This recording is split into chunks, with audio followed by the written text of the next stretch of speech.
Okay, well, my first choice is kind of a tribute to my great hero. So I spent a big part of my life working for David Abbott, God rest his soul, who died just over 2 years ago now. And he's widely known for writing brilliant print, but people underestimate the influence he had on TV advertising. And J.R. Hartley is, it's well worth another watch because it's the longest running single TV commercial of all time. So it ran for 14 years on and off. Can you imagine anything that we produce today lasting more than 14 or 15 days? So here's a human insight that's so strong that you can basically watch it forever. I don't suppose you have a copy of Fly Fishing by J.R. Hartley. It is rather old. It's by J.R. Hartley.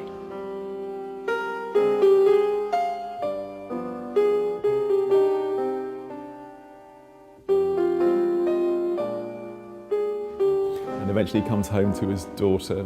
No luck, Dad. Never mind. There's still a few more to try. Good old yellow pages. We don't just help with the nasty things in life, like a blocked drain. We're there for the nice things, too. You do? Oh, that's wonderful. Can you keep it for me? My name, oh yes, it's J.R. Hartley. But it still slightly makes me cry. So it's about longing, which is going to be true when we're made of dust and electrons, and it was true for our caveman ancestors. And so I would argue that it's a badge of pride that it lasted for a decade and a half, and I think you could run it today, and I think that we should try harder when we make work now for it to be less disposable. But again, it's amazingly human. I'll show you my heart. This is how it works. And he sells to 20 million people at a time, as it was in those days, one at a time. He speaks to what it is to be a parent, to be a child, all of those things. Okay, so just to prove that I'm not 1,000 years old, quite, this is a very recent campaign. The basic plot is it's a girl discovers that her boyfriend, who's been pretending to be French, isn't in fact French.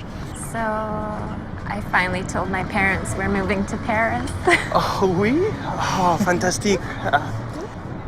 Can I tell you something? Yeah, of course.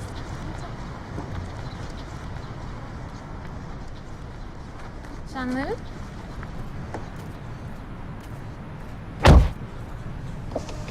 I'm a pathological liar. Everything I've ever told you is a lie. What did you lie about? Oh, pretty much everything. It's pathological. But what makes it funny is the girl doesn't seem to understand the phrase pathological liar. She keeps thinking that he's telling the truth, and of course he never is. So you're not from France? Yes, I'm not from there. So you don't own the gallery where we met? I don't own that one. So you're not a doctor? No. You didn't leave this? Not necessarily. Well, what about us? Do you lie when you say you love me? No. I'm only telling you this because I'm truly in love with you. You are? No. Look, I don't know what to believe, Jean-Luc. It's Edward. My real name's Edward. What? Jason. Edward or Jason?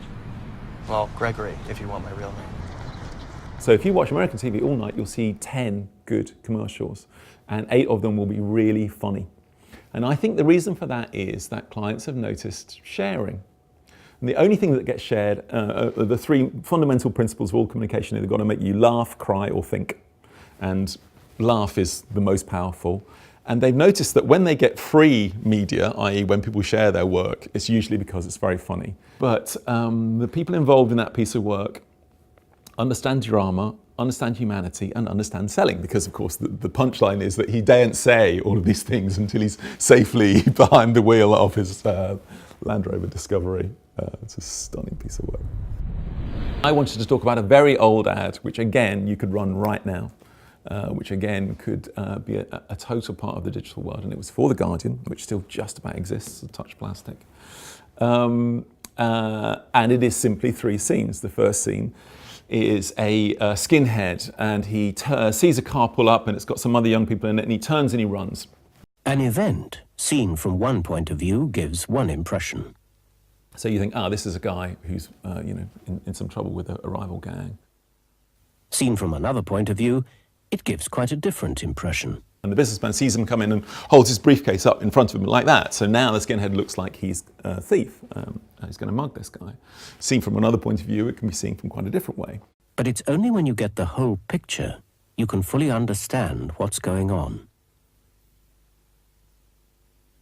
And then it's just the Guardian logo comes up, and it's a completely perfect. My friend and longtime collaborator Paul Wayland is the director, and I cannot fault it. It's beautifully shot by Paul. It's brilliantly constructed, and there isn't a wasted letter in the voiceover. You know, like an OXO cube is a cow that's been boiled down to its complete essence, and that's what that ad is. And I think it's hard to say that it's been topped. So there's the humanity of the man seeking reassurance that he still exists, you know, that something he made matters. And then there is the humanity of how we judge people.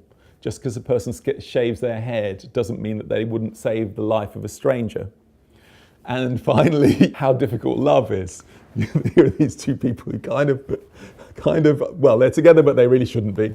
You know, and all of those things are, you know, one brings you to tears, one makes you, and now, okay, wow, I really did it. So one makes you cry, one makes you think, and one makes you laugh. Fuck. Isn't that amazing? So I did not plan that, that I had. But there it is. Those are the only three things that work. Those are the only three things that count. And I would say those three ads are a brilliant example of that working. Sorry for my language.